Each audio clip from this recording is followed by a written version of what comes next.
Fala pessoal, hoje eu tô aqui para contar para vocês as 5 mentiras que acreditávamos antes de realizar o caminho de Santiago de Compostela.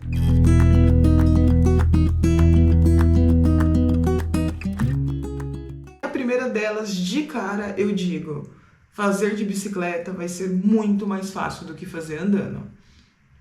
Não foi muito mais fácil. Em diversos trechos, fazer de bicicleta foi muito mais difícil.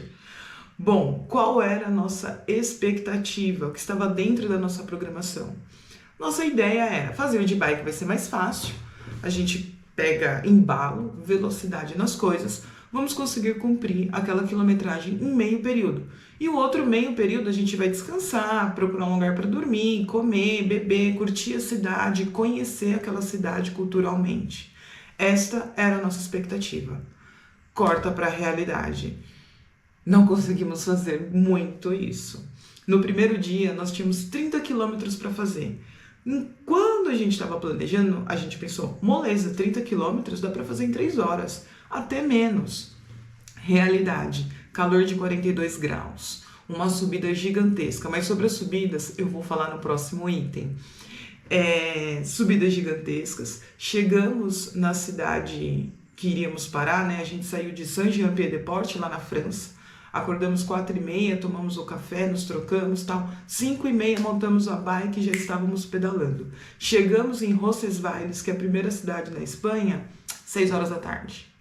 Bagaçado, morrendo, quase implorando para alguém empurrar nossa bicicleta. E aí o que rolou?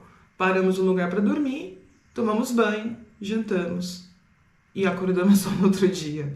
E isso aconteceu em todos os outros dias. Não conseguíamos chegar em meio período em nenhuma cidade. Todas as cidades a gente chegava depois das 6, 7. Teve cidade que a gente chegou, foi parar 9 horas da noite. A nossa sorte é que lá na Europa anoitece muito, demora muito para anoitecer, né? O período que nós pegamos de verão demora muito para anoitecer. E falando sobre verão, o verão quebrou nossas pernas. Pegamos o boom do verão europeu, nunca fez tanto calor na Europa, pegamos 42, 45 graus pedalando.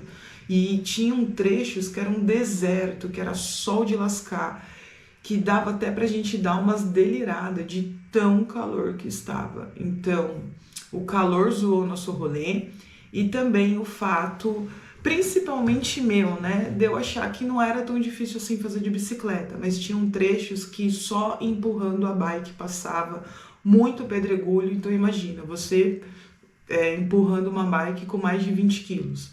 Então foi bem pesado mesmo. Caí no conto do vigário. Agora vamos lá para a segunda mentira que acreditávamos antes de realizar o caminho, que era: não vai ter tanta subida assim. A subida não é tão íngreme, estava marcando lá 1.200 de elevação, mas eu, né, positiva que sou, não é tudo isso não. De bicicleta vai ser tranquilo, ela tem milhões de marchas, a gente pôr na marcha mais leve e vai embora. Só que o que acontece, pessoal? É estrada de terra, então não é tão fácil assim não. Teve trechos que os peregrinos perguntavam para mim e para o meu marido se a gente queria ajuda para empurrar a bike, porque era estreito, pedregulho gigante, e nós sofríamos. Aí o que acontecia? Os peregrinos passavam na nossa frente. E tipo, com aquele olhar assim, pensou que ia fazer mais rápido, né? Então, agora vocês estão se lascando.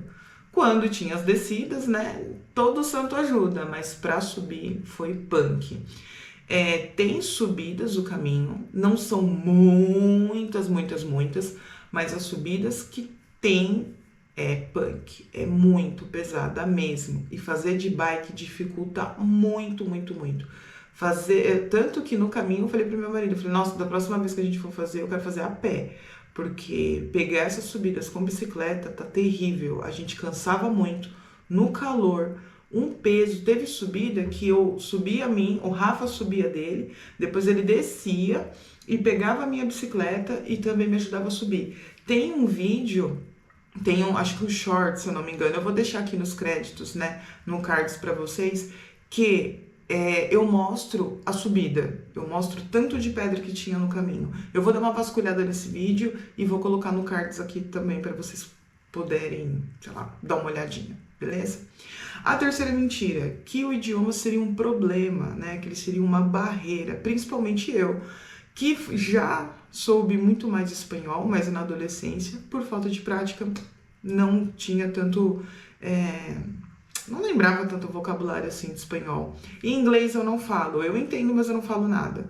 Meu marido fala inglês, então era a grande salvação nossa, só que chega na França eles não falam inglês, eles falam francês. É isso. Só o dono do hostel que a gente ficou, que ele falava inglês, mas as pessoas na França não falam, não curtem o inglês. Então a gente teve que se virar. Voltando para o caminho. Dá para entender o espanhol? Dá. Você acaba hablando? Acaba. Meia boca? Sim, mas a gente consegue se comunicar. E nós conhecemos, né, gente de Portugal, então conhecemos portugueses, italianos que seguiam um trecho com a gente. Conhecemos uma pessoa de São Caetano, gente, eu sou de São Bernardo, da grande São Paulo. Conhecemos uma pessoa de São Caetano. Então a gente falou com italiano, tinha americano, o idioma não é uma barreira. A gente super consegue se comunicar. Então quem vai fazer o caminho e não manja de idioma, fica em paz, porque vai dar certo. Os peregrinos que estão fazendo o caminho são muito empáticos. Gente, vocês estão com o mesmo objetivo de peregrinar. Então as pessoas se ajudam, se faz entender a comunicação. Então é bem bacana. O idioma não foi uma barreira. Eu pensei que seria, mas não foi. A terceira mentira, que na verdade poderia ser a segunda, se eu fosse seguir uma sequência, né? Mas eu estou falando aqui das mentiras que eu lembro. Que seria cumprir a planilha. Eu tenho um certo controle, uma certa rigidez, que eu tenho que tomar um certo cuidado com isso, porque senão a minha vida fica muito restrita. Estou melhor? Estou melhor. Mas, para fazer o caminho, a gente tinha que seguir uma planilha à risca, porque tínhamos passagem de volta e não poderíamos descumprir essa passagem para voltar, porque senão ferrou, para não falar outra palavra, né? A gente não ia ter grana para comprar outra passagem. Então, nossa planilha estava justinha mesmo. E tínhamos que cumprir. Cumprimos? Não. E isso me deu desespero. Quando eu vi no terceiro dia que nós não estávamos cumprindo a planilha, eu bati os pinos e meu marido deu uma segurada. Por que não conseguimos cumprir a planilha? Que nem eu disse na primeira mentira. Tava muito sol, muito calor, então a gente não conseguia fazer em tempo hábil os quilômetros que estavam planejados. E no segundo e no terceiro dia, a gente não parou na cidade que deveria parar. A gente parou um dia a mais, né? Então zoou um dia da nossa planilha e, consequentemente, a gente não conseguia parar nas cidades que estávamos programados. Então a gente parava uma cidade antes, porque já eram 7 horas da noite, porque já eram 8 horas da noite, e isso zoou todo o planejamento. Tanto que a nossa ideia inicial era fazer até Finisterra, que é a última cidade, que eles acreditavam que era o fim do mundo, porque de lá só tem o oceano. Não conseguimos fazer Finisterra, porque comemos o dia que estava programado para fazer esse trecho de 90 quilômetros. O que aconteceu por não seguirmos a planilha? Os hotéis, os hostels que já estavam pré-marcados, não conseguimos acessá-los. Então eu tive que ir cancelando ao longo do caminho. Cancelando esses hostels, a gente não fazia a mínima ideia de onde a gente ia dormir. E paramos em cidade que a gente nem conhecia, que não estava programado. Então a gente não tinha ideia de onde tinha hostel. Então o que aconteceu numa das cidades? Nós encontramos um peregrino, um italiano, que conhecemos ele no primeiro dia. O Rafa falou com ele, o Domênico, onde você está hospedado? Aí ele falou, o Rafa perguntou se tinha vaga, tinha uma vaga nossa, uma vaga pra gente, conseguimos essa vaga, jantamos, tomamos banho e eu putaça por não estar cumprindo a planilha. E não era só não estar cumprindo a planilha, o lugar que a gente havia reservado já tinha passado a data de reserva, então foi cobrado, então tinha um custo. O que eu aprendi com o Caminho de Santiago? Faça o caminho caminhando. Saiba que você não vai conseguir cumprir à risca o seu planejamento. Esteja aberta a possibilidades. Isso eu aprendi, assim, apanhando mesmo, fazendo o caminho. Para mim foi muito difícil abrir mão do planejamento e para lidar com os obstáculos diários que aparecia com a gente. Porque daí pra frente só pra trás, né? Não conseguimos cumprir o planejamento, então eu fui cancelando alguns hostels que a gente já havia agendado e entreguei para Deus. Deu certo. Cumprimos o planejado, cumprimos, chegamos em Santiago de Compostela na data que deveríamos chegar. Mas não fizemos Finisterra, vai ficar para uma outra oportunidade. E a última mentira, eu acho que é a última. E a última mentira é que o caminho não seria tão transformador assim. Isso eu posso dizer por mim, que nem eu já disse no primeiro vídeo, que se você não viu, tá aqui o card para você acompanhar. O caminho de Santiago de Compostela não era um sonho meu, eu fui arrastada pelo sonho do meu marido. E como eu adoro uma aventura, meu filho, eu super embarco. As pessoas, os vídeos que eu vi, falavam, nossa, o caminho é transformador, acontecem coisas inexplicáveis, você sai uma outra pessoa. Eu falava assim, não colocava muita fé nisso não. Era muito, não é pra tanto, o povo exagera. Por que esse povo faz 5, 6, 7 vezes o caminho de Santiago? Bobeira, né, gente? Uma só tá bom. Eu era essa pessoa, eu pensava assim. Quando eu iniciei o caminho de Santiago, eu entendi que realmente é um caminho transformador.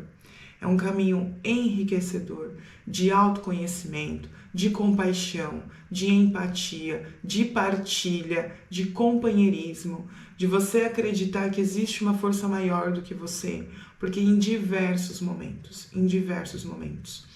nós tivemos prova que existia algo maior fazendo o caminho conosco. Para chegar em Santiago de Compostela, sei lá, faltavam uns 20 quilômetros. Calor do cacete, muito calor. Não tinha água, já estava acabando nossa água. Tinha isso aqui, na minha garrafinha do meu marido. E tudo fechado, não tinha onde pedir água. A gente estava assim, muito zoado de cansaço, com falta de água, e já eram 6 horas da tarde. Chegamos em Santiago de Compostela, acho que eram umas 8h30 da noite. Nem conseguimos curtir direito a chegada de Santiago, né? A gente chegou 8 horas mais ou menos, porque nós tínhamos uma reserva que a entrada final era até as 9 horas da noite. Então a gente chegou, teve toda aquela emoção, depois a gente saiu correndo para dar entrada rápida no hotel que a gente havia reservado. Ligou para eles, avisou que a gente chegaria um pouquinho atrasado. Mas enfim, a gente estava sem água para completar o caminho. Paramos a bike e a gente falou, beleza, eu dou um gole, você dá um gole, vai ser isso e seja o que Deus quiser. Do nada, não tinha ninguém atrás de mim. Ninguém. Porque atrás de mim era tipo uma descida. Do nada, chegou uma van com mais de 10 ciclistas. Gente, do nada. Os caras passaram perto da gente e falaram assim, vocês querem água? Aí meu marido falou, sim, a gente quer. Aí ele falou, pega na van. Aí a van encostou, deu água pra gente. Perguntaram se a gente queria Coca-Cola. A gente não quis. Agradecemos. E nunca mais encontramos esses ciclistas. E a nossa diferença de pedal não era tanta não, porque a gente encheu as garrafinhas, bebeu água e continuou pedalando por conta do horário. Então não tinha muito distanciamento deles e não encontramos mais esses ciclistas. E por que eu falo assim, cara, do nada isso apareceu? Olha como tinha uma força maior com a gente. Porque eles não perguntaram se o pneu da bike quebrou, se o pneu da bike furou, se a bike estava quebrada, se estávamos passando mal. Eles perguntaram se a gente precisava de água. Então, assim, isso pra mim e pro meu marido foi um sinal do caramba, mano, olha como as coisas acontecem. E você sai transformado desse caminho porque você é obrigado a aprender a desapegar do controle da planilha, a ser menos rígido, a ser mais empático, a lidar com os obstáculos que aparecem diariamente de uma maneira mais positiva. Você aprende a desapegar. Gente, deixamos um monte de coisas pelo caminho, porque a gente via que não tinha necessidade. Então, como boa psicóloga que eu sou, olha o simbólico trabalhando, né? Você não precisa disso tudo, você não precisa de tantas convicções, você não precisa de tantas coisas. Você só precisa ser, né? Ser muito próximo a você. E o caminho faz você se revisitar, se livrar de amarras, de convicções, se ressignificar. Então ele é muito importante, foi realmente transformador. Eu fiz o caminho com meu marido, mas eu que carreguei minha bike. Eu que pedalei os 830 quilômetros, eu que estava com o peso das minhas coisas, eu que deixei meu condicionador para trás. Não gostaria, mas precisei deixar meu condicionador para trás. Uma almofadinha que eu gostava de dormir com ela, deixei para trás. E outras coisas eu deixei. Assim como no meu mundo interno, no meu emocional, eu também deixei muitas coisas para trás do caminho. Então, sim, eu acreditava que não seria transformador, mas eu saí do caminho de Santiago de Compostela. Hoje, 2 anos depois, eu sou uma outra pessoa. Então é isso, quis compartilhar para vocês as 5 mentiras que eu acreditava antes de realizar o caminho de Santiago de Compostela. No próximo vídeo, talvez eu traga as 10 coisas que eu aprendi com o caminho. Eu vou pensar nisso. Então curta o canal. Se você não me segue, começa a seguir o Entre Rumos, que vai vir muita novidade por aí. E ativa o sininho. Gente, ainda não me acostumei com esses 3 recados, mas eu ainda vou me acostumar. Tchau, até a próxima.